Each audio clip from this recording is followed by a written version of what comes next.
আমরা একটা হাদিস পেশ করলাম, যা রাসূল সাল্লাল্লাহু আলাইহি সাল্লাম বলেছেন যে নেকির পাল্লায় মোমেন পুরুষ নারীর সবচেয়ে ভারী নেকি হলো সদাচরণের নেকি। তো সদাচরণ কি জিনিস? ভালো কথার নাম সদাচরণ, ভালো কর্মের নাম সদাচরণ। লোকে বলে লোকটার স্বভাব ভালো, এই যে ভালো আচরণ। লোকে বলে যে লোকটার চালচলন ভালো, এভাবে বলে না মানুষে? তো এটাই হলো নেকির কাজ, এটাই। এইখানে আর একটা কথা বলে আমরা আমাদের আলোচনায় ধারাবাহিকভাবে আগাই। নেকির পাল্লায় সবচেয়ে ভারী নেকি নয়, তবে ভারী নেকির আর একটা আমল আছে। সেইটা হলো আবু হুরায়রা রাদিয়াল্লাহু তাআলা আনহু বলেন, রাসূল সাল্লাল্লাহু আলাইহি সাল্লাম বলেছেন, কালেমাতানে, দুইটি বাক্য, ইবাদতের দুইটা বাক্য, খাফিফাতানে আলাল লিসানে, মুখে উচ্চারণে হালকা। ওটা কিন্তু ইবাদত, মানে পড়তেই হালকা, আবার পড়ার জন্য অজু লাগে না। একটা ইবাদত করতে অজু লাগে, করতেই হবে। বলেন তো সে ইবাদতটা কি? সালাত, নামাজ, সালাত। ও আপনি অজু ছাড়া করতে পারবেন না। আর একটা ইবাদত আছে, ওটা খুব দামি ইবাদত, কিন্তু অজু লাগে না। কি সেটা? হজ। হজ দামি ইবাদত, হজ নয়, দামি ইবাদত। সেম রোজা, সেম। আর আরেকটা ইবাদত আছে, তাতে টাকা খরচ হয়। বলেন তো সেটা কি? সেটা হলো হজ। ইবাদত করতে টাকা লাগে, আজীব ইবাদত। ইবাদত করতে টাকা লাগে। তো এই যে আমি দুইটা বাক্য বলবো, এতে পড়তেও ভারী নয়, অজুও লাগে না, টাকাও খরচ হয় না। এক।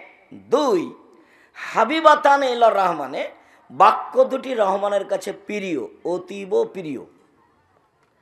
সাকিলাতানে ফিল মিজানে, আর বিচার মাঠে দাঁড়ি পাল্লায় এই বাক্য দুটি ওজনে ভারী। সেটা হলো সুবহানাল্লাহি ওয়া বিহামদিহি সুবহানাল্লাহিল আযীম। কোনো বার নেই, যার যা মনে লাগে, যে যেমন পারে সে তেমন বলে নিবে। বলছে যে ফাঁকা পেয়েছিল, কেউ দেখেনি, জিনিস যা পেয়েছে একবারে ব্যাগ ভর্তি করে নিয়েছে। তো ফাঁকা পেয়েছেন, আপনি ব্যাগ ভর্তি করে নেন। সেটা কি? সুবহানাল্লাহি ওয়া বিহামদিহি সুবহানাল্লাহিল আযীম। কেউ যে সহজে ব্যাগ ভর্তি করতে চায় না, এ কথা ঠিক নয়। কেউ ব্যাগ ভর্তি করতে চায় না, এ কথা ঠিক নয়। বহু মানুষ করছে, আমি আর আপনি ফাঁকে আছি। বহু মানুষ পৃথিবীতে করছে, আমি আর আপনি ফাঁকে আছি। আমি করি নাই, সেই জন্য পৃথিবীতে কেউ করে না, এই হিসাব ভুল। এই কথাটা আবার বলেনি।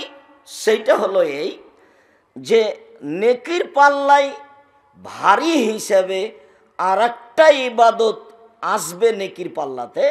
সেই ইবাদতটা হলো সুবহানাল্লাহি ওয়া বিহামদিহি সুবহানাল্লাহিল আযীম। এটা ইবাদত, ভারী নেকির ইবাদত। এবার আমরা কোরআন মাজিদ থেকে দেখাই সদাচরণের কথা। আল্লাহ তাআলা বলেন, ইদফা বিল্লাতি হি আহসান ফাইদাল্লাযী বাইনাকা ওয়া বাইনাহু আদাওয়া কান্নাহু ওয়ালিয়ুন হামিম। মুহাম্মদ সাল্লাল্লাহু আলাইহি সাল্লাম, মানুষের সাথে চলতে ফিরতে আপনি যখন প্রতি উত্তর দিবেন, তখন আপনারটা তার চেয়ে ভালো হতে হবে। এটা আদেশ। এই ছেলে, যারা দাঁড়িয়ে এইসব মেশিন যন্ত্রপাতি ঠিক করছে, তারা কি সব সময় দাঁড়িয়েই থাকবে? তো তুমি এত চিল্লাচিল্লি করছো কেন? ভদ্রতা কাকে বলে? ধৈর্য কাকে বলে? ধৈর্য কি ঘোড়ার ডিম? আমি আব্দুর রাজ্জাক বিন ইউসুফ, এদেশের শতকরা ৯৫ জন মানুষ মাঝহাবি, মাঝহাব মেনে চলে। যাদের সামনে কথা বলার আমাদের বাস্তবে কোনো সুযোগ নেই, কিন্তু যন্ত্রের সাহায্যে আমরা তাদের ঘরের ভিতরে আছি। যার কারণে পৃথিবীর লাখো কোটি মানুষ আমাদেরকে জানে। পৃথিবীর যে দেশেই যায় না কেন, সৌদি হোক, কাতার হোক, কুয়েত হোক, বাহরাইন হোক, মালয়েশিয়া হোক, মিশর হোক, দুবাই হোক, ওমান হোক, লন্ডন হোক, যখন যে দেশে গেছি, তখন সে দেশে মানুষ মনে হচ্ছে আমার চেয়ে পৃথিবীর তার কাছে প্রিয় ভালো মানুষ কেউ নেই। তো ও তো আমার সামনে বসে কোনোদিন বক্তব্য শোনেনি, আমার সামনে আজও কেউ ছবি ধরতে পারে না। এক সময় এগুলো আমার সামনে খাড়ো করে রাখবে এরকম পরিবেশ ছিল না। যখন আমি বুঝতে পারলাম এর উপকার, তখন আমি বলেছি তোমরা ভালো যন্ত্র নিয়ে সামনে আসো, যার ফল খুব ভালো বুঝতে পারা যায়। ওমান গেছি, তো সন্দীপের এক ছেলে, তার নাম হাবিব, ও বলছে যে আপনি আসবেন বলে আমার গাড়িতে 4 দিনের জন্য আপনার নামে অক্ষ করেছি, 4 দিন এই গাড়িতে কোনো ইনকাম করব না। আমার গাড়িটা 4 বছর হলো শোরুম থেকে বের করা। এখন কেউ যদি গাড়িতে উঠে যদি না বলে যে আজকেই শোরুম থেকে গাড়ি বের করেছো না কি, এই কথা যদি না বলে, আমি হাবিব গাড়ি চালাবো না। তার মানে গাড়ির যত্ন, তার মানে ও কি করে, গাড়ির যত্ন নেই, ঝকঝকে হ্যাঁ আছে। তা আমি আমাদের ড্রাইভারগুলোকে বলি, গাড়িতে উঠলেই বলি, ভ্যানে উঠলেও বলি, অটোতে উঠলেই বলি, জামিয়া সালাফে অনেক ভ্যান, অটো, গাড়ি, 4-5 জন ড্রাইভার। ভাইয়ের কথাতে একটা মনে পড়ছিল কথা, জামিয়া সালাফে এবছরের সম্মেলনে খরচ হয়েছে 17 লাখ টাকা, 17 লক্ষ। ওই টাকা দিয়ে একটা বিল্ডিং, একটা প্রতিষ্ঠানের বিল্ডিং হয়ে যাবে। এদেশের সবচেয়ে বড় প্রতিষ্ঠান জামিয়া সালাফিয়া, সবচেয়ে বেশি সংখ্যায় প্রতিষ্ঠান জামিয়া সালাফিয়া। শিক্ষা মানে, শিক্ষক সংখ্যায়, শিক্ষক গুণে, প্রতিষ্ঠানের আয়াতনে জামিয়া সালাফিয়া সবচেয়ে বড় প্রতিষ্ঠান। জামিয়া সালাফিয়া রূপগঞ্জ, নারায়ণগঞ্জ, ঢাকা প্রায় 100 বিঘা জমির ওপরে। জামিয়া সালাফিয়া ডাঙ্গিপাড়া পাওয়ার আছে প্রায় 40 বিঘা জমির ওপরে। জামিয়া সালাফিয়া যেটা মহিলা শাখা হতে যাচ্ছে রাজশাহীতে, সেটা প্রায় 60 বিঘা জমির ওপরে, যার 40 বিঘা পুকুর। যেটা জামিয়া সালাফিয়া দিনাজপুর, সেটা 20 বিঘা জমির ওপরে। আরও যেটা ময়মনসিংহে কিনা হয়েছে, যেটা আপনার ফেনীতে, যেটা যশোরে, যেটা কুষ্টিয়ায়, কাছাকাছি সব 19-20।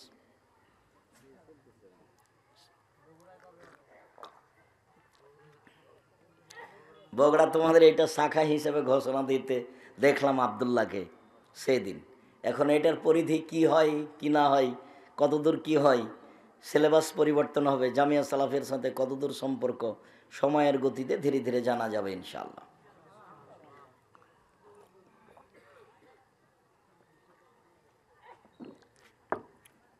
জামিয়া সালাফিয়া ছাত্র আছে প্রায় 5000, শিক্ষক শিক্ষিকা 300 জন, বেতন লাগে প্রতি মাসে 32 লক্ষ, প্রতি মাসে 32 লক্ষ টাকা বেতন লাগে।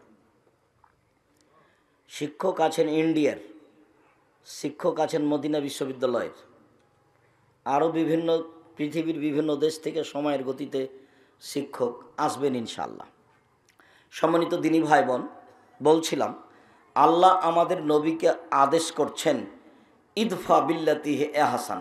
আপনি যখন মানুষের সাথে কথা বলবেন, মানুষ যা আপনার সাথে বলছে, আপনারটা যেন তার চেয়ে সুন্দর, উত্তম, ভালো হয়।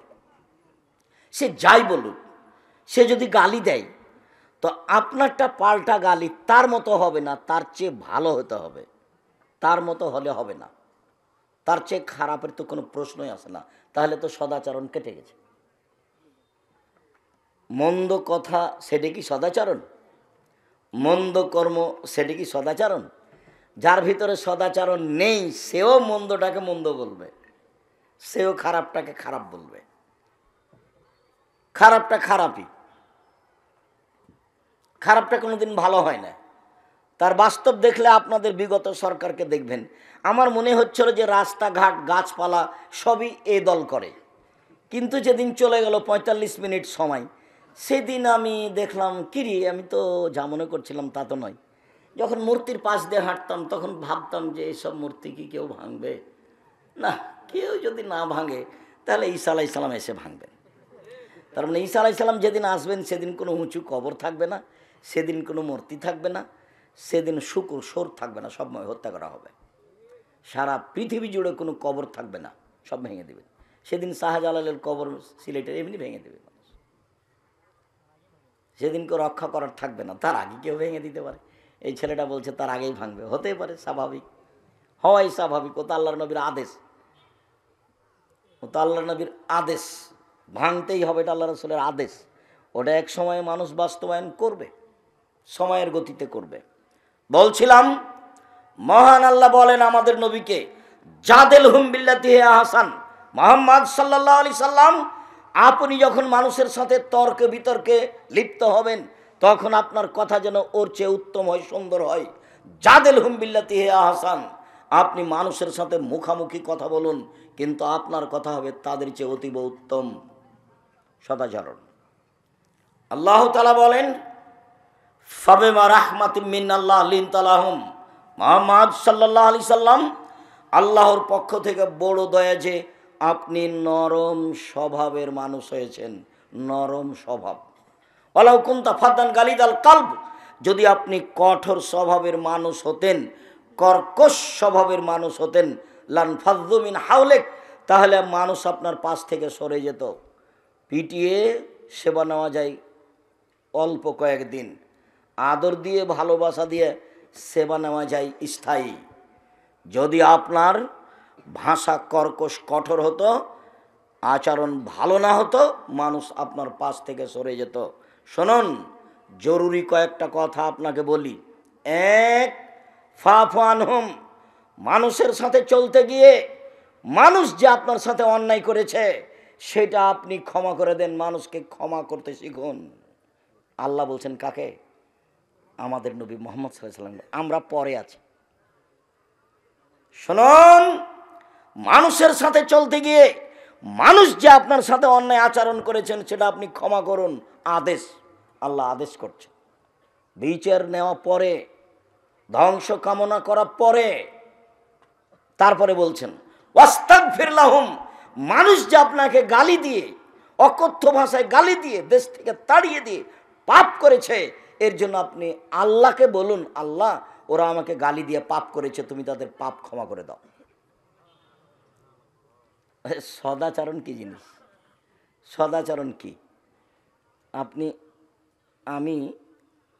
আপনি অটোতে বসে আছেন, আমি উঠছি, তো উঠতেই লোকটা টান দিয়েছে, তো আমি ধাক্কা খেয়েছি, তখন আমার ব্যাগটা আপনার মুখের উপরে গিয়ে পড়েছে, তখন আপনি বলছেন হ্যাঁ আপনার কপালে চোখ নাই, এটা একটা আচরণ। আর আপনি বলছেন আচ্ছা আচ্ছা যাক, মনে আমি এটা ভারী মনে, বসেন বসেন, যাক হয়েছে, এটা কিছু সমস্যা নেই, সমস্যা বসেন বসেন বসেন, কোনো সমস্যা নেই, বসেন। এটা একটা আচরণ। আর ওটা একটা আচরণ, কপালে চোখ নাই, দেখেন না, একটু ঢং করে উঠতে পারেন না, ওটা একটা আচরণ, এটা একটা আচরণ। কোনটা সদাচরণ? ক্ষমতা দেখিয়ে দুদিন বেঁচে লাভ নাই, ফেরাউন চলে গেছে।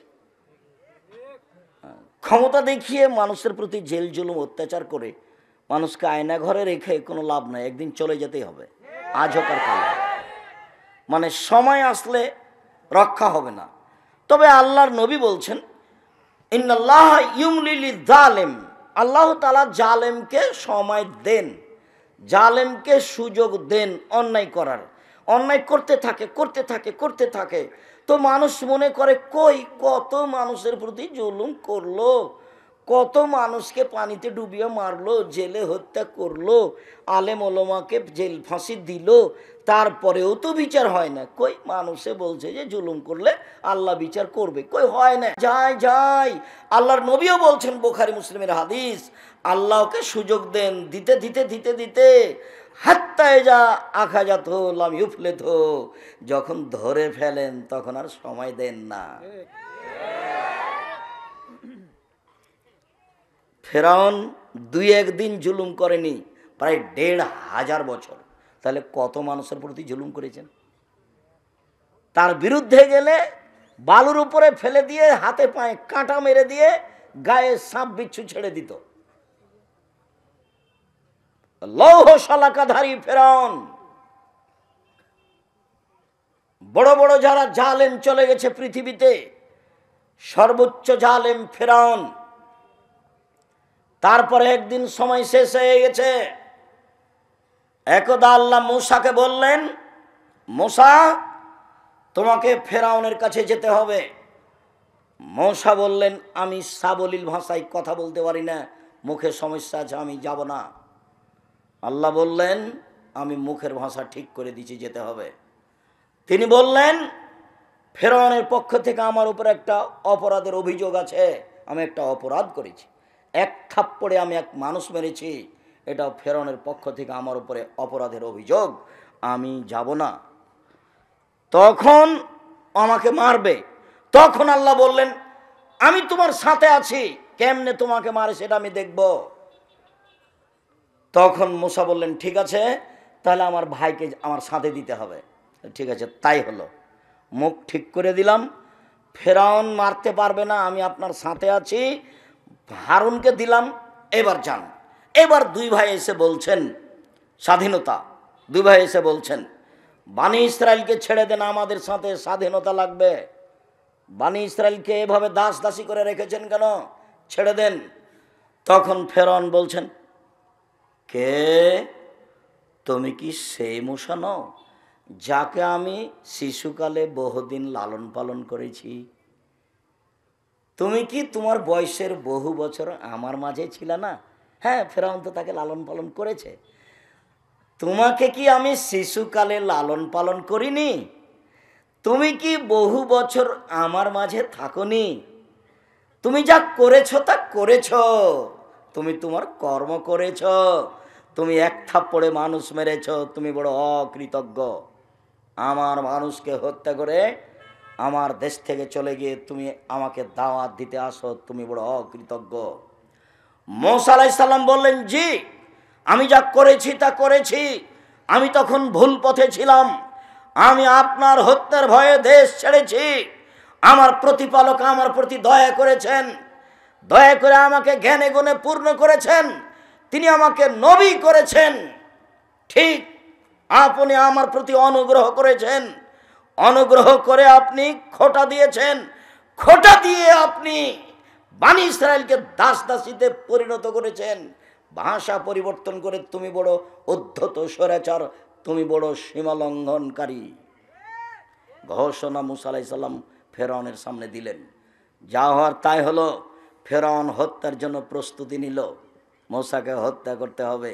তার মানে ফেরাউনের জুলুমের সময় শেষ হয়ে আসছে, ফেরাউনের জুলুমের সময় শেষ হয়ে আসছে। যা হওয়ার তাই হলো। মূসা আলাইহিস সালাম পার হয়ে গেলেন সাগরে, ফেরাউন সাগরে ঢুকে গেল, দুই দিকে পানি দাঁড়িয়ে আছে। ফেরাউন জানে, হুঁশিয়ার মানুষ সচেতন, যে আমি যদি ভিতরে চলে যাই, পানি যদি দুই দিক থেকে চেপে আসে তাহলে কি হবে। এটা তার বুঝের অভাব ছিল না, কিন্তু যখন মানুষ রাগ করে তখন বুদ্ধি কমে যায়। এত খেপেছে ফেরাউন, মূসাকে সে হত্যা করবে, যার কারণে সে রাস্তায় নেমে গেল। দুই দিক থেকে পানি এসে জমা হয়ে গেল।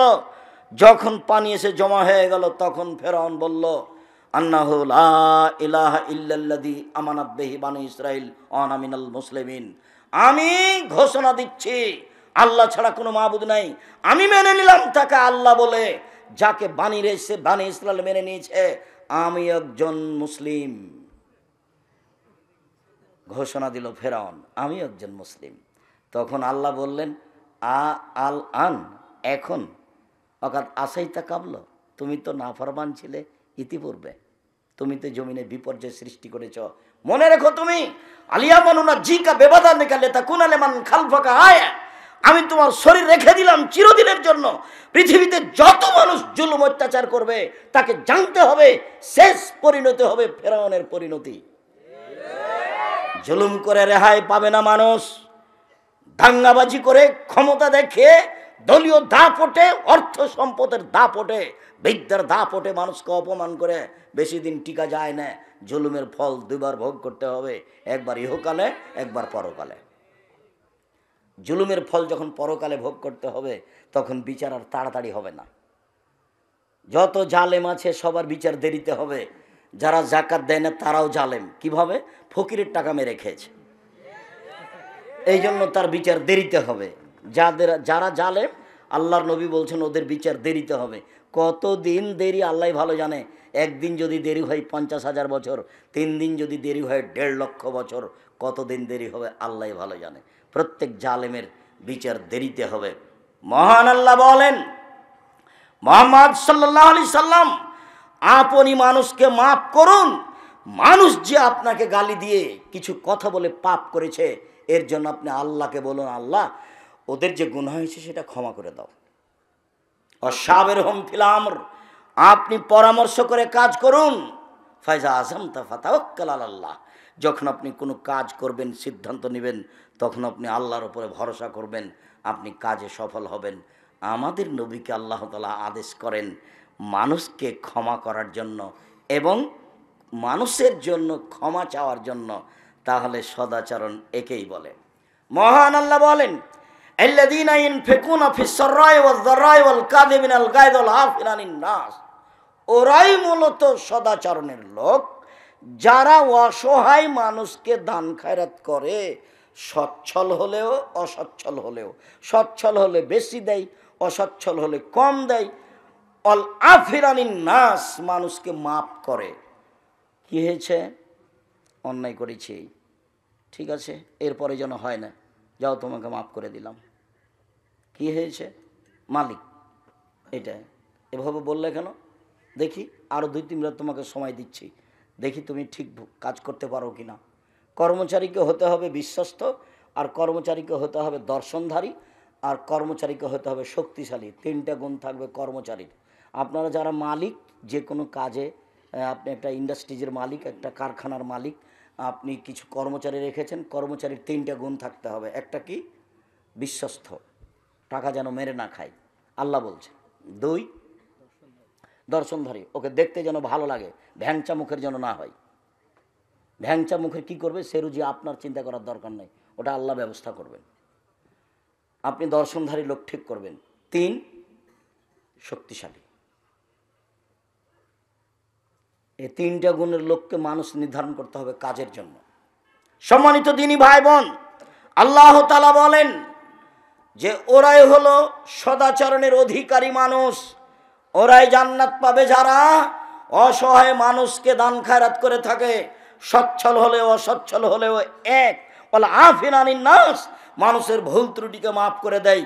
অল কাযিমিনাল গায়জ, রাগকে দমন করে। রাগকে দমন করতে হবে। মনটা খুব খারাপ, মনে হচ্ছে যে 2 থাপ্পড় না দেওয়া পর্যন্ত থামতে পারি না, মনে হচ্ছে যে 2টা কথা না বলা পর্যন্ত থামাই যাচ্ছে না, ভিতরটা এত জ্বলছে। তাহলে আপনি কি বস্তির মহিলা? বস্তির মহিলা ঝগড়া লাগলে যত খারাপ কথা বলতে পারে তত খুশি হয়, আর যখন ঝগড়া বন্ধ হয়ে যায় তখন বলেছি, যে মনটা ঠান্ডা করে বলেছি কথা।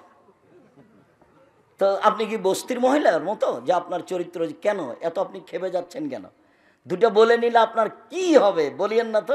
বলেননি তখন কি হয়েছে?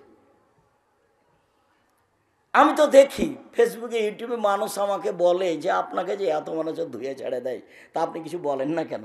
তা আমি তো ওর নামই তো নি না, তা আমি বলবো কি? আমি এতটুকু বলি যে ওর যদি কথা বন্ধ হয়ে যায় তখন আবার রিং দিয়ে বলি, ভাইজান আপনার কি টাকা শেষ হয়ে গেছে? আর কোনো গালি ছিল কি? আর কোনো গালি থাকলে আবার আমি রিং দিলাম, ওটা আপনি শেষ করে নেন। ও কত বলল সেটার আমার উত্তর দেওয়ার দরকার নেই। ওর পাতা আমি কোনোদিন পড়িনি, পড়বও না। মাযহাবের পাতা আমি কোনোদিন পড়িনি, পড়বও না। ওই নিয়ে আমি চিন্তা ভাবনা করি না কোনোদিন মানুষের একটা বক্তব্য শুনেছি, সেই হিসাবে বক্তব্য দিতে শিখেছি, এটা আমার মনে পড়ে না। কামারপাড়ায় এসেছি বক্তব্য দিতে, কেন? তো মৌলানা আব্দুর রব খুলনা আসেননি, সেই জন্য।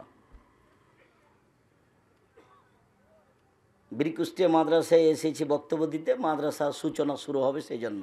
প্রথম ইটটা আমার হাতের দেওয়া। কে যদি অস্বীকার করে থাকলে সে ধোঁকাবাজ, অস্বীকার করেছে, মিথ্যুক। প্রথম ইটটা আমার হাতের দেওয়া। তারপরে যিনি দিয়েছেন ছিলেন শেহাবুদ্দিন সন্নি, গোবিন্দগঞ্জ গায়েবান্ধা, মারা গেছে। বলছিলাম সদাচরণ কি জিনিস আল্লাহ তাআলা বলেন। এবার চলেন হাদিসে কয়েকটা বলি। মোজাইনা কাবিলার একজন বলছেন, আল্লাহর নবী, মা খায়রো মাউতিল ইনসানো, আল্লাহ তাআলা মানুষকে অনেক নিয়ামত দিয়েছেন, জমি জায়গা, টাকা পয়সা, বাড়ি ঘর, স্ত্রী, আল পরিবার, সব কিছু দিয়েছে, অনেক নিয়ামত দিয়েছে। আল্লাহর নবী, সবচেয়ে যেটা ভালো নিয়ামত সেটা কোনটা একটু বলেন তো আল্লাহর নবী, এটা জিজ্ঞাসা। সবচেয়ে উত্তম ভালো কোনটা? তখন আল্লাহ রাসূল উত্তরে বললেন, আল খুলুকুল হাসান, ভালো আচরণ হলো সবচেয়ে উত্তম নিয়ামত। যার মুখ খারাপ তার কাছে ভালো আচরণ উত্তম নিয়ামত নেই। যে গালি দেয় বউকে জনগণকে তার কাছে উত্তম নেয়ামত নেই। যে কথায় কথায় খেপে উঠে তার কাছে আল্লাহর পক্ষ থেকে উত্তম নেয়ামত নেই। এই ছেলে, মানুষকে অর্থ সম্পদ জমি জায়গা গাড়ি বাড়ি দিয়েছে, তার মধ্যে সবচেয়ে উত্তম কোনটা দিয়েছে বলো তো দেখি? সদাচরণ। সদাচরণ কি জিনিস গো? ভালো কথা ভালো কর্ম। সদাচরণ কি জিনিস? ভালো কথা ভালো কর্ম। লোকে বলে ছেলেটা ভালো, এই যে এটার নাম সদাচরণ। লোকে বলে ছেলেটার ব্যবহার ভালো, এটা হলো ভালো কথা ভালো আচরণ। লোকে বলে ওর স্বভাবই খারাপ, ও দুমুখা, ওর কথা বলছেন কেন, ওর স্বভাব খুবই খারাপ, ওকে দেখতে মন চায় না, ওকে আমি দেখলে ঘৃণা করি, এর নাম খারাপ আচরণ। এই ছেলে বসো, দয়া করে অল্প সময় কাজ দেখাবেন না। যারা আপনারা দিনী বোন আছেন, আপনারা একটু লজ্জাবোধ ইতস্তবোধ করেন। ঢং ঢং করে এসেছেন, হেঁটে আবার ঢং ঢং করে চলে যাচ্ছেন কেন? গেলেন কেন? আজ তো আমি রাত 12টায় আসছিনি, আজকে তো আগে এসেছি। আপনি আজকে বাড়ি চলে গেলেন কোন শরমে? আমি আপনার জন্য এসেছি। সারা বগুড়া জেলার যদি আমি প্রোগ্রাম নিই তো কয়েকশো হবে, তো মানুষের বছর বছর পার হয়ে যায়, একদিন আসতে পারি না, তো আপনাদের সুবাদে আসি। আমি আপনার জন্য এসেছি, আপনি চলে যাচ্ছেন মানে? চলে গেলেন কেন? আপনি সংসারের কি বুঝেন? সংসার কিভাবে করতে হয় সেটা আপনি কি জানেন? আপনার বাপ আপনার বিবাহ দিয়েছে, আপনি স্বামীর কাছে গেছেন, সেই জন্য আপনার বাচ্চা হয়ে গেছে। আপনি মা, মা কাকে বলে আপনার কি জানা আছে? দিন রাত আমি বলেছি, সেই জন্য আপনি মা কাকে বলে বলতে পারেন? আপনার বাড়িতে যদি আমি এখনই ঢুকি, তাহলে আপনার নাতি নাতনির অথবা আপনার ছেলের একটা পায়খানা করা পট আছে, সেটা হলো ঘোড়া। তা আমাদের বাড়িতে তো এই পটটা 3 মিনিটও থাকবে না। হয় পট ফিরিয়ে দিব, না হয় মাথা কেটে দেব। পট অবস্থায় আমাদের বাড়িতে থাকতে পারে না, এটা অসম্ভব।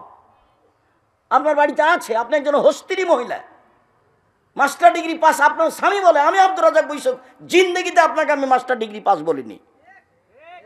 আপনি একটা রাস্তাঘাটের নিম্ন শ্রেণীর মহিলা, যারা বস্তিতে বসবাস করে, যারা নগ্ন হয়ে চলে, অকথ্য ভাষায় গালি দেয় মানুষকে, জেনার শব্দ উল্লেখ করে গালি দেয়, আপনাকে আমি নিম্ন শ্রেণীর মানুষ মনে করি। কে বলেছে আপনি হেডমাস্টার? আপনার শোকে যে কাঁকড়া আছে, আপনি শিক্ষিত মানুষ মহিলা, কে বলেছে আপনাকে? আমি তো বলিনি কোনোদিন। আপনি বগুড়া বাজার থেকে একটা নিয়ে এসেছেন, তরকারির একটা বাটি কিনে নিয়ে এসেছেন, ছিল কাতল মাছ। আমি তো সেটা কিনবো না। আপনি একটা আয়না কিনে নিয়ে এসেছেন সাত করে, সেটা হলো রুই মাছ। সেটা কি করে হতে পারে? আপনি একজন শিক্ষিত মহিলা, এটা কিভাবে হতে পারে? শিষ্টাচার কাকে বলে? শিষ্টাচার কি জিনিস? আপনার ছেলে মেয়ে নাতি নাতিন সবাই পুতুল নিয়ে খেলায়, প্লাস্টিকের পুতুল হোক আরো কিছু হোক, লোহা লক্কর স্বর্ণের হোক না কেন, আপনি কি দিয়ে নিজেকে শিক্ষিতা মনে করেন? আমি যে হাদিসটি দিন রাত আপনাকে শোনাই, সে হাদিস তো আমি নিজের কথা কোনোদিন বলিনি, সে হাদিস তো বুখারী মুসলিমের হাদিস। জাবের রাদিয়াল্লাহু তাআলা বলেন, আমরা আল্লাহ রাসূলের সাথে যুদ্ধ করে আসছিলাম, বাড়িতে ঢুকবো মদিনায়।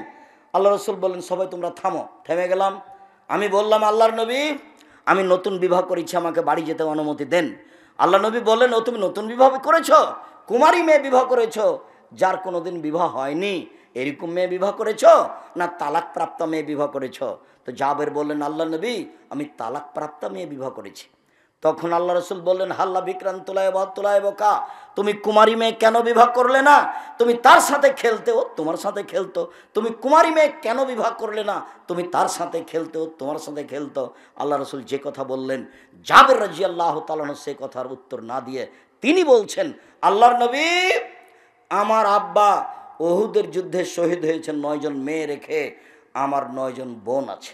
আল্লাহর নবী, উহুদের যুদ্ধে আমার বাপ শহীদ হয়েছেন 9 জন মেয়ে রেখে, আমার 9 জন বোন আছে। আকরাহুয়ান আতাজাওয়াজা মিসলাহুন্না, ওদের মতো কম বয়সের বুদ্ধি কম মেয়েকে আমি বিবাহ করা পছন্দ করিনি। বেশি বয়সের মেয়ে বিবাহ করেছি 4টা কারণে। এক, লে তুয়াল্লে মাহুন্না, আমার স্ত্রী যেন আমার বোনদেরকে বিদ্যা শিখাতে পারে। 2, অলে তুয়াদ্দে বাহুন্না, আমার স্ত্রী যেন আমার বোনদেরকে শিষ্টাচার শিখাতে পারে। আপনার মেয়েটার নখ বড় আছে, এটা ভালো শিষ্টাচার? তা আপনি নাকি মা, আমি তো বলেছি এই মেয়েটাকে, এই তুমি তোমার মাকে খালা বলে ডাকে, নাহলে সৎমা বলিও। ও সৎমা, আপনি কেমন আছেন? নইলে তুমি যদি ওটা যদি তোমার নিজ মা হয় তো তোমার নখটা বড় থাকে কি করে? নবীগণের বৈশিষ্ট্য 10টি, নবীগণের স্বভাব 10টি, নবীগণের খাসলাত 10টি, নবীগণের বৈশিষ্ট্য 10টি, নবীগণের স্বভাব 10টি। সব নবী এই 10টি স্বভাবে রূপান্তরিত ছিলেন। এক, দাড়ি বড় করতে হবে। চেঁচে ফেলা নারীদের সাদৃশ্য, চেঁচে ফেললে অভিশাপ হয়, চেঁচে ফেললে চোখের পাওয়ার কমে যায়, চেঁচে ফেললে স্ত্রী মিলন ক্ষমতা চলে যায়। 2, কাসু সারেব, মোচ কেটে ফেলতে হবে, চেঁচে ফেলা যাবে না, মোচ থাকবে, এটা পুরুষের পরিচয়। 3, কাসুল আজফারে, নখগুলি কেটে ফেলতে হবে। পুরুষ নারী একই হুকুম, নখ কেটে ফেলতে হবে। শিষ্টাচার, বৈশিষ্ট্য, খাসলত, অভ্যাস, নীতি, সব নবীর এরুমি নীতি। না ফুলে বেতে বগলের লুম উঠে ফেলতে হবে, ব্লেড ব্যবহার করা হবে না। নারী পুরুষ একই হুকুম। হালাকুলানাতে নিচের লুম পরিষ্কার করতে হবে, ঊর্ধ্বে টাইম 40 দিন। পুরুষ নারী একই হুকুম। পেশাব পায়খানার পরে পানি দিয়ে পবিত্রতা অর্জন করতে হবে। পানি দিয়ে পবিত্রতা অর্জন করে যারা, আল্লাহ তাদের প্রশংসা করেছেন। তবে ঢেল নিয়ে 40 কদম হাঁটতে হবে, পায়ের উপরে পা উঠাতে হবে, খক খক করে কাশতে হবে, এটা হলো নোংরামি। এই নীতি আল্লাহ রসুল বলেননি, তিনি বলেছেন পানি দিয়ে পবিত্রতা অর্জন করতে হবে। পেশাব পায়খানার পরে পানি দিয়ে পবিত্রতা অর্জন করতে হবে। পানি না থাকলে ঢেল টিস্যু পেপার, আগে ঢেল টিস্যু পেপার, 40 কদম হাঁটা, পায়ের উপরে পা উঠানো, খক খক করে কাশা, এই নোংরা নীতি আল্লাহ রসুল না করেছেন। তিনি বলেননি যদি 40 কদম হাঁটাই লাগে পবিত্রতার জন্য, তাহলে তার স্ত্রীকে হাঁটতে হবে না? তার বউ 40 কদম হাঁটবে, পায়ের উপরে পা উঠাবে, খক খক করে কাশবে, তো পুরুষ মানুষ কেমন কেমন ভাববে। তো আপনি যখন ওভাবে হাঁটেন তখন মহিলা মানুষ দেখে, তখন মহিলা মানুষকে কেমন কেমন লাগে। একই কথা, দুটাই ব্যাপার। এরকম নোংরা কাজ তো ধর্ম হতে পারে না। বলছিলাম আল্লাহর নবী সামনে জাবের বলছেন, আল্লাহর নবী, আমি বেশি বয়সের মেয়ে বিবাহ করেছি যাতে করে আমার স্ত্রী আমার বোনদেরকে শিষ্টাচার শেখাতে পারে। শিষ্টাচার কি জিনিস? কেন বাড়িতে পুতুল আছে তার নাম শিষ্টাচার? কেন আপনার স্ত্রী যখন বাচ্চাটাকে গায়ে জামা দিচ্ছে তখন বাম হাতে ঢোকালা কেন? আগে ডান হাত ঢোকাতে হবে। শিষ্টাচার কাকে বলে? আপনার স্ত্রী বলে দিল না, বাচ্চা যখন পেশাবখানায় যাবে, আব্বু দোয়া পড়ে যাও, আম্মু দোয়া পড়ে আসো, আব্বু ডান কাতে সও, পা কেবলার দিকে থাক আর যেদিকে থাক তাতে আসে যায় না, জুতা আপনি ডাইন পায়েটা পরো আব্বু, খোলার সময় বাম পায়েটা খোলো। শিষ্টাচার কাকে বলে? শিষ্টাচার কি জিনিস? নখে নেইল পালিশ দিতে হবে, ইসলামী শিষ্টাচার নয়, এটা ইহুদি খ্রিস্টানদের পতিতালয়ের মেয়েদের বৈশিষ্ট্য। নখ কেটে ফেলতে হবে, নখ রাখা, নখে নেইল পালিশ দেওয়া ইহুদি খ্রিস্টানদের পতিতালয়ের মেয়েদের বৈশিষ্ট্য। মুসলিম মহিলারা নখে মেহেদি দিবে, হাতের নখে তো মেহেদি দিবেই, পায়ের নখেও দিতে হবে, দিতে বাধ্য। হাতের নখে মেহেদি দিতে হবে মহিলাদেরকে, পায়ের নখে মেহেদি দিতে হবে। এটা হলো তাদের ইসলামী শিষ্টাচার। কপালে টিপ দিতে পাবে না। হিন্দু মেয়েদের বিবাহ করার 10টি পদ্ধতি রয়েছে, তার একটি পদ্ধতির নাম রাক্ষসী বিবাহ। মেয়ের বাপ বিবাহ দিবে না, ছেলে জোর করে বিবাহ করবে, কপালে টিপ দিতে পারলে বিবাহ হয়ে গেছে। ওটা হলো হিন্দু নীতি। ওটা মুসলমানের ঘরে আসলো কি করে? টিপ দেয় কি করে? এই কাপড় পরে কি করে? এটা শিষ্টাচার হয় কি করে? এই যে নগ্ন, এই যে বোরখা, ফ্যাশন বোরখা, এটা শিষ্টাচার হলো কি করে? শিষ্টাচার কি জিনিস? বাড়ি গিয়ে আপনি যদি সত্যি মুসলমানের মেয়ে হন, তাহলে বাড়ি গিয়ে আপনার এই বোরখাটা আগে জ্বালাবেন। কালকে একটা বোরখা বানাতে হবে ঢিলা ঢালা। ফ্যাশন বোরখা পরে আপনি তাহাজ্জুদ পড়ে কি দেখাতে চান? ফ্যাশন বোরখা পরে আপনি শিষ্টাচার কি দেখাতে চান? আমি আব্দুর রাজ্জাক বিন ইউসুফ আপনাকে কষ্ট দিতে আসিনি। আপনাকে আমি মনে করি আপনি একজন হস্তিনী মহিলা। আপনাকে মনে করি আপনি একজন পথে পড়ে থাকা মহিলা, নিম্ন শ্রেণীর বস্তির মহিলা। আপনি আমাকে বলেন আব্দুর রাজ্জাক সাহেব, আপনি কিভাবে এটা বলেন? আমি হচ্ছি খাদিজার মতো, আমি হচ্ছি আয়েশার মতো। ঠিক আছে, আমি আপনাকে আয়েশার মতো মনে করলাম, আপনাকে আমি খাদিজার মতো মনে করলাম। আয়েশা রাদিয়াল্লাহু তাআলা আনহা বলেন, আমার স্বামীর কবর হলো আমার ঘরে। আয়েশার স্বামী কে? মুহাম্মদ সাল্লাল্লাহু আলাইহি সাল্লাম। আমার স্বামীর কবর হলো আমার ঘরে। তখন আমি আমার ঘরে এমনিতে যাই, মাথায় কাপড় দিই না, এমনিতে যাই। কিছুদিন পরে আমার স্বামীর পাশে কবর হলো আমার বাপের। তখন আমি মনে করি এটা আমার স্বামীর কবর, এটা আমার বাপের কবর। আমি কবরের পাশে এমনিতে যাই, মাথায় কাপড় থাক আর না থাক সেটা বিবেচনা করি না। কয়দিন পরে সেখানে কবর হলো উমারের, অর্ধ পৃথিবীর খলিফা, কুশাগর, বুদ্ধিজীবী, রাজনীতিবিদ উমর, যিনি রাস্তায় চললে ফেরে শয়তান সে রাস্তা দিয়ে হাঁটতো না, সে উমারের যখন কবর হলো তখন তিনি বলছেন, একজন বেগানা পুরুষের কবর হয়েছে আমার বাপের কবরের পাশে, তা আমি লজ্জা করি, আমি লজ্জা করে মাথায় কাপড় দিয়ে যাই, আমি আঁটো সাঁটো হয়ে নিজেকে গুটি নিয়ে কবরের পাশে যাই। কেন? আমি একজন বেগানা পুরুষের কবরকে লজ্জা করি। একজন মহিলা বেগানা পুরুষের কবরকে লজ্জা করেন, আর আপনি এই নগ্ন অর্ধনগ্ন হয়ে এই ফ্যাশন বোরকা পরে চলে আমাকে বলছেন, আব্দুর রাহিম সাহেব আপনি আমাকে বস্তির মহিলা বলছেন? মানে আপনাকে আমি বস্তির মহিলা বলতে চাইনি, এই দেখেন আয়েশা, আপনাকে আমি আয়েশাই বলতে চাচ্ছি। আপনার মেয়ের নখ বড় আছে, জবাব আমাকে দিতে হবে। আমাকে দিতে হবে কেন? আপনার ছেলের প্যান্টটা টাকনোর নিচে আছে, জবাব আমাকে দিতে হবে। আমাকে দিতে হবে কেন? এই জবাব আমি দিব কেন? দুজন মিলে দিবেন। আমি বয়সের মেয়ে, দল ঢুকবে, কাপড় নিয়ে একটু খালি বলে দেন, বলে দেন যে আপনার দাম দিন। আল্লাহ রাসূল, আমি বয়সের মেয়ে বিবাহ করেছি, বলে তুরাজ্জালা হুন্না, আমার স্ত্রী যেন আমার বোনদের মাথার চুল চিরুনি করে সাজগোজ করে পরিপাটি করে রাখে। মেয়ের চুল ভাবে রেখেছেন কেন? সামনের দিক কেটে। মেয়ে বড় হয়ে গেছে, ওভাবে পিছনে চুল কেটেছেন কেন? জন্মের সপ্তম দিন শুধু মেয়েদের মাথা নেড়ে করা যাবে, আর কোনোদিন মেয়েদের চুল কাটা যাবে না। জরুরি দুর্ঘটনা সেটা ভিন্ন কথা, তো রোজ মেয়েদের চুল সাজগোজ করেন, এটা কি? আল্লাহর নবী, আমি বেশি বয়সের মেয়ে বিবাহ করেছি যাতে করে আমার বোনদের চুল চিরুনি করে সাজগোজ করে পরিপাটি করে রাখতে পারে। 4 বলে তাকুমা আলাইহিন্না, আমার স্ত্রী যেন আমার বোনদেরকে পাহারা দিতে পারে। এই কোথায় গেছিলা? এই মাথায় কাপড় দিয়ে বাইরে যাও, এই রাস্তার এক পাশ দিয়ে হাঁটো, এই তোমার আব্বুকে সালাম দাও, এই তোমার আব্বুর কাপড়টা ঠিক করে নাও, এই তোমার আব্বুর বিছানাটা ঠিক করেছ। সব সময় মা পাহারা দিবে কাকে? মেয়েকে, ছেলেকে। পাহারাদার আমি বলিনি এ কথা, আল্লাহ রাসূল বলছেন মা হলেন পাহারাদার। আপনি ছেলে মেয়ের কি করেন? আপনার ছেলে মেয়েকে আমার সামনে দাঁড় করান, দেখি আপনি কেমন শিক্ষিতা মহিলা, আপনাকে আমি দেখে ছেড়ে দিই। আপনাকে তো আমি দুর্বল ভাষায় কিছু বলতে চাই না, আপনাকে আমি বস্তির মহিলা মনে করব কেন? আপনাকে তো আমি খাদিজার মতো সম্মান দিতে চাচ্ছি। 1 মিনিট দেখবেন খাদিজাকে, 1 মিনিট দেখবেন। এ দেখেন জিবরাইল আলাইহিস সালাম আল্লাহর নবীর কাছে এসে বলছেন, মোহাম্মদ, ওই যে খাদিজা আসছেন, তার হাতে একটা বাটি আছে, বাটিতে তরকারি আছে, ফাকরা আলাইহা সালাম আমিন্নি আমিন রব্বেহা। ও আসলে আপনি বলবেন, খাদিজা তোমাকে আল্লাহ সালাম দিয়েছেন, তোমাকে জিবরাইল সালাম দিয়েছেন।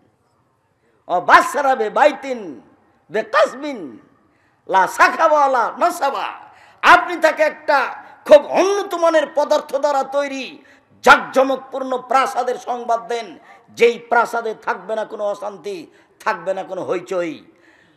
জিবরাইল বলছেন আমাদের নবীকে, কার ব্যাপারে? খাদিজার ব্যাপারে। 1 মিনিট দেখবেন। এ দেখেন সারা, সারাকে দেখেন 1 মিনিট। এ দেখেন সারা, সারার গায়ে যখন হাত দিতে গেল, স্বৈরাচারী শাসক দাঁড়িয়ে হাত বাড়িয়েছে, সারার গায়ে হাত লাগাবে।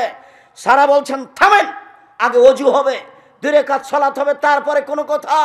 সারা অজু করলেন, 2 রাকাত সালাত আদায় করলেন, তারপরে বলছেন আল্লাহুম্মা ইন কুনতা তাআলাম আমানতু বিকা ওয়া রাসূলিকা, হে আল্লাহ তুমি যদি জেনে থাকো আমি তোমাকে বিশ্বাস করি, তোমার নবী ইব্রাহিমকে নবী বলে বিশ্বাস করি, আহসানতু ফারজি লিল্লাহ জাওজি, জিন্দেগিতে আমার লজ্জা স্থান আমার স্বামী ছাড়া কাউকে ব্যবহার করতে দিনি। এই 3টা কথা যদি ঠিক হয়ে থাকে, হলা তুসাল্লাহ তালাল কাফেরা, কোনো কাফের যেন আমার গায়ে হাত লাগাতে না পারে। কথা শেষই হয়নি, কাফের অজ্ঞান হয়ে পড়ে গেছে। হাদিস বুখারী মুসলিম। নির্জনে আমি বলছি, আমি তোমাকে মেনে নিয়েছি, তুমি আল্লাহ। আমি বলি না ইব্রাহিম আমার স্বামী, এ কথা আমি বলছি না, আমি বলছি ইব্রাহিম নবী। আমি তাকে কিভাবে মেনে নিয়েছি? নবী বলে মেনে নিয়েছি। এটা হলো আমার 2 নম্বর কথা। 3 নম্বর কথা, জিন্দেগিতে আমি জেনা করিনি। এই কথা 3টা যদি সত্য হয়ে থাকে, তো এই নির্জনে কাফের যেন আমার গায়ে হাত লাগাতে না পারে। এর নাম সারা। আপনাকে আমি এভাবে সম্মান করতে চাচ্ছি, আমি আপনাকে দুর্বল ভাষায় দেখতে চাইনি, আমি আপনার জন্য দুর্বল ভাষা ব্যবহার করতে চাইনি। ঢং ঢং করে গেলেন, ঢং ঢং করে আসলেন, গল্প জমাচ্ছেন সব সময়, আপনার স্বভাবই তো ভালো নয়, আপনাকে আমি কি দিয়ে সম্মান করতে পারি? আমি আপনাকে শতদিন বলেছি আরেকজন মহিলা যদি আমার গায়ের উপর দিয়ে চড়ে চলে যায় আপনি মুখ খুলবেন না। গেছে গেছে, এত ভিড়, এত হুড়াহুড়ি যে আর একজন মহিলা আপনার গায়ের উপরে পা দিয়ে চলে গেছে, আপনি মুখ খুলবেন না, বাঁকা চোখে দেখবেন না? গেছে গেছে। সদাচরণ কাকে বলে? শিষ্টাচার কাকে বলে? উপস্থিত বৈঠকের দিনই মুসলিম ভাই বোন, দাঁত নেওয়া শিখবেন না। দাঁত শব্দ বুঝেন না? দাঁত তুলে নেবো বলে না মানুষে? দাঁত নেওয়া শিখবেন, প্রতিশোধ নেওয়া শিখবেন না। প্রতিশোধ নেই, প্রতিশোধ গেছে, প্রতিশোধ বিদায় করে দিয়েছে। প্রতিশোধ নিয়ে 5 মিনিট বেঁচে থাকতে রাজি নেই, সব ক্ষমার পাল্লাই যাবে। ফল ভালো হবে ইনশাল্লাহ, ফল ভালো হবেই। একদিন ঢাকা ডোমেস্টিক বিমানবন্দরে একজন আমাকে বলছে, এবারে এসে সালাম দিই বলছে খুব জোরে, অত শক্ত করে কথা বলেন কেন, নরম করে কথা বললে হয় না? এভাবে বলছে। তা বলছি যে শক্ত করে না বললে হয় না, এই জন্যই বলি। আবার বলছে না, নরম করে বললে হবে, অত শক্ত করে বলেন কেন, নরম করে বলেন না কেন, নরম করলে বললে হবে। আবার আমি বলছি নরম করে বললে হবে না, এই জন্যই শক্ত করে বলি। আবার খুব চিৎকার করে বলছে। তখন আমি বললাম আল্লাহর নবী খুব শক্ত করে বলতে বলেছেন, সেজন্যই শক্ত করে বলি। এখন বিমানবন্দর জরিপ করা হোক, যে কয়েকজন লোক বিমানবন্দরে আছে, এই জরিপে যদি আমার কথা বেশি মেনে চলে অন্য বক্তাদের চেয়ে, এইটা যদি না হয়, মানে আমার কথা বেশি মেনে চলে, আলহামদুলিল্লাহ, এটা যদি না হয় জরিপে, আমি আর কোনোদিন বক্তব্য দেব না। তখন চট করে বলছে, হেসে বলছে, মনে কিছু নিয়েন না, আমার সাধ ছিল আপনার মতো করে আপনার সামনে একটু কথা বলবো, সেই জন্য। আসলেই আমার বক্তব্য, আপনার বক্তব্য আমাকে পরিবর্তন করেছে। আমার একটু সাধটা ছিল আপনার সামনে এভাবে বলবো, সেই জন্য বলেছি, আমাকে মাফ করবেন, আমার একটা বলার সাধ ছিল আপনার সামনে। ভালো, জাযাকাল্লাহ খায়ের, তুমি বলেছ। যখন আমি যে জেলাতে যাই তখনই কিছু মানুষ মাপ চাই, তো আমি বলি ঠিক আছে মাফ করলাম। সে কি বলেছে সেটা আমার দেখার বিষয় নয়, আমি আমার